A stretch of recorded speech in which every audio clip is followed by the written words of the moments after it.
小朋友们，大家好，我是小鹅姐姐。今天我给大家分享的绘本是《最棒的大块头》。今天是非常特别的一天，兔子西比要和他最好的朋友小熊汤姆和老鼠马西去海边郊游啦。橡皮艇，橡皮艇。西比一边翻箱倒柜，一边嘟嘟囔囔：“我到底把橡皮艇放哪儿了呢？”这时，从门口传来了长长的一声“噗”，跟着又是一声“噗”。西比忙抬起头看，原来是汤姆抱着橡皮艇正走过来。这下西比终于松了一口气。啊，汤姆，你已经给橡皮艇充上气了。西比感动地说：“谢谢你，我太激动了。我们还得带上帐篷，可是帐篷在哪儿呢？”很快，马西拿出了帐篷的支架和篷布。帐篷，西比乐开了花。谢谢你，马西。我好激动啊，激动的肚子痛。还有太阳眼镜呢？西比一边自言自语，一边焦急地翻找着。我需要戴太阳眼镜，它去哪儿了呢？它就夹在你的鼻子上。汤姆和马西无奈地叹着气说：“天哪，我完全没注意到。”西比惊讶地说：“我太激动了，我敢说这一定会是最棒的郊游。”郊游所需的东西已经打包好了，现在万事俱备。西比立刻朝他的汽车飞奔过去，还没等汤姆和马西跟上来，他已经钻进了车，砰的一声关上了车门。汤姆和马西看着眼前的一切，惊讶得说不出话。不是说一起去海边共度美好的一天的吗？突然，车门又被打开了。天哪，我差点忘了我最好的朋友们。西比把头探出来，一边朝朋友们招手，一边大喊：“嗨，不好意思，但我实在太激动了。”汤姆和马西异口同声地说。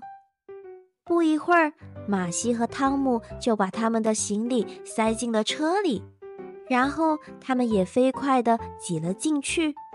车外向右旋了！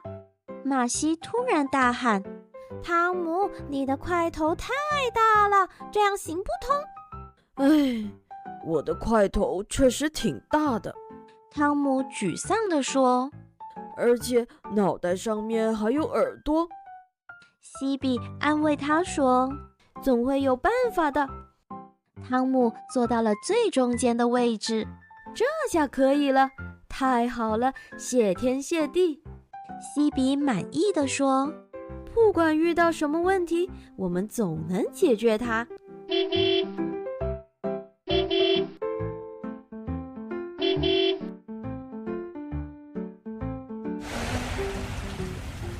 一切搞定了，我们快下水试试吧。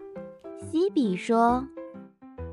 船尾太重了，马西大喊：“这样行不通。”重的不是我，是我的肌肉。汤姆委屈地嘟哝着。西比坚定地说：“总会有办法的，这不又可以了吗？”西比兴高采烈地喊着。不管遇到什么问题，我们都能解决它。现在3个好朋友开始动手搭帐篷。很快，帐篷搭好了，3个好朋友迅速地钻了进去。汤姆，仓房太小了，我想你太胖了，挤不下，这样行不通。马西说。要我说，不是我太胖，而是这个帐篷太小了。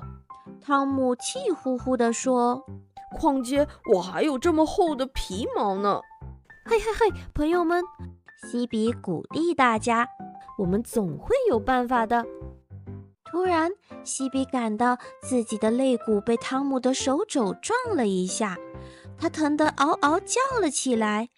偏偏这时，马西的2颗大尖牙又戳在了西比的屁股上。接着是马西，他被缠在汤姆那又厚又密的毛发里，动弹不得。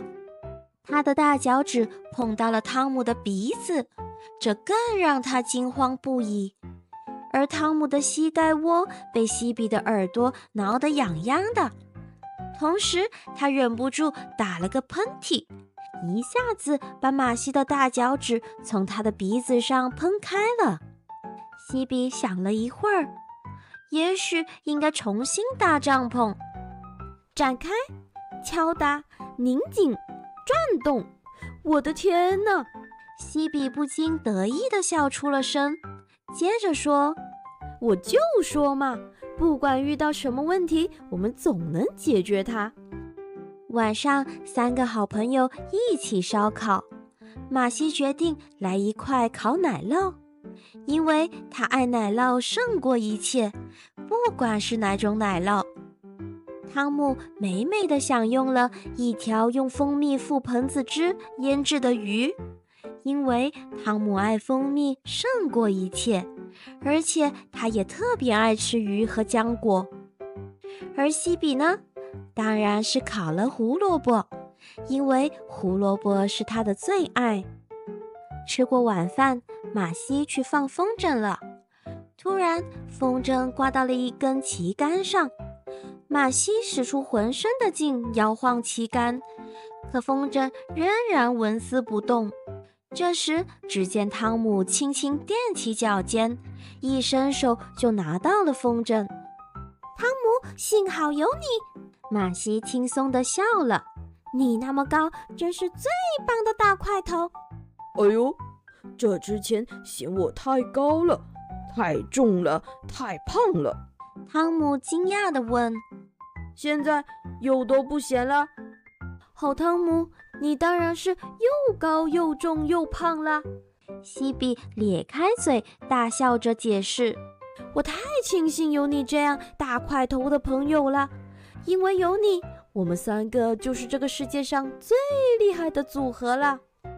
汤姆幸福极了，他高兴地一屁股坐到了长凳的一头。此时，马西被夹在汤姆和西比中间，快被挤变形了。不好意思，朋友们，我真的很喜欢你们。马西使劲挣扎着说：我很愿意和你们亲近一些，但是能不能先放开我，让我喘口气呀？现在吹着海风，好舒服。马西睡意朦胧地说：但我现在觉得有些累了，我得回仓房了。我也要好好睡上一觉。西比的眼睛也快睁不开了。我们回帐篷。汤姆看着他的2个好朋友慢慢进入了梦乡，脸上挂着甜美的微笑。多好啊！你俩这么小，这么轻，我毫不费劲就可以把你们抱起来。我说汤姆。马西在睡梦中迷迷糊糊地说：有你这个大块头朋友真好。汤姆不想吵醒朋友们，他低声地说：不管遇到什么问题，我们总能解决它。好朋友互帮互助，什么困难也不怕，大家同心协力就能一往无前。小朋友，今天的故事就讲到这里啦，晚安。记得点赞加关注哦，和我一起听。